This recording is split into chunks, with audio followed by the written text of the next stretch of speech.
On January 9th, 1916, silence fell across the beaches of Gallipoli. There were no cheers, no victory parades, no flags raised in triumph. Instead, the final Allied troops quietly slipped away under cover of darkness, ending one of the most ambitious and disastrous campaigns of World War I. The Gallipoli Campaign had begun with bold confidence. In 1915, British and French leaders believed that forcing a path through the Dardanelles Strait would knock the Ottoman Empire out of the war. Control of the strait would open a supply route to Russia and cripple Central Power resistance. On paper, it looked decisive. In reality, it was catastrophic. Allied forces, including soldiers from Britain, France, Australia, and New Zealand, landed on narrow beaches surrounded by steep cliffs and well-prepared Ottoman defenses. What planners expected to be a rapid breakthrough became a stalemate carved into rock and sand. Trenches formed within days, weeks turned into months. Disease spread faster than progress. Heat, FLIs, and poor supply lines drained morale. Every advance cost lives measured in meters. Opposing them was an Ottoman force fighting for survival on its own soil, led in part by a young commander named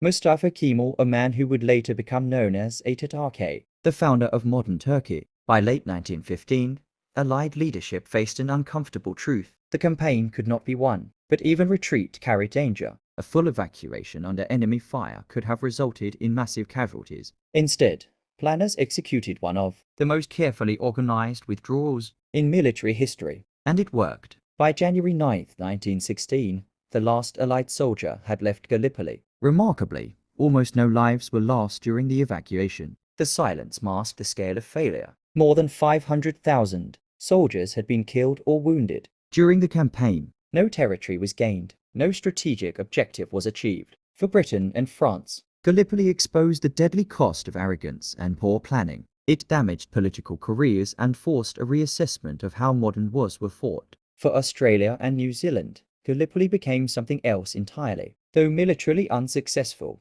it marked the birth of national identity. Anzac soldiers were remembered for endurance, sacrifice, and unity under impossible conditions. To this day, Gallipoli remains central to how both nations remember themselves. For the Ottoman Empire, the campaign was a rare victory, one that slowed its collapse and reshaped its future. The defense of Gallipoli elevated Mustafa Kemal, setting the stage for the creation of the Turkish Republic years later. Globally, Gallipoli changed warfare. It proved that modern conflicts could not be won through confidence alone. Geography, logistics, intelligence, and respect for the enemy mattered more than imperial ambition. On January 9th, 1916, the war did not end, but illusions did. Empires learned that power without understanding leads only to loss. Why do we learn history every day? Because failed decisions often shape the world more deeply than victories, and understanding those failures helps the present generation avoid repeating sacrifices. The future may not survive. History is not old. History is living inside us. One day, one event, one lesson.